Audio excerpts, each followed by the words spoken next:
What is the grossest thing you've ever done? When I was really young, like 15 years old, we had this female dog.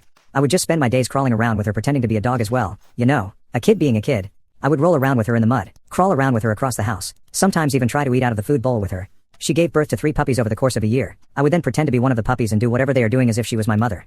Occasionally I would watch her breastfeeding her puppies and I would get curious on what it tasted like. So one day, I was playing around like normal pretending to be a puppy, and after an hour or so she began breastfeeding the puppies. I then straight up sucked on her nipple along with them.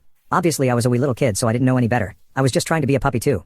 But after getting breastfed I realized that I kinda like how it tasted. So I then would continue to drink milk from her for the next few months. It became part of my morning routine. I would even start experimenting by milking her into a cup and adding it to my cereal, or adding it to milkshakes. But remember, I was just a tiny little innocent kid.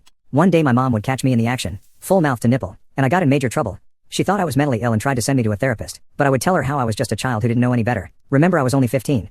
I also told her if she would have just breastfed me herself this wouldn't have been a problem to begin with. I gained consciousness a few years later and I remembered what I'd done, and I am a bit disgusted looking back at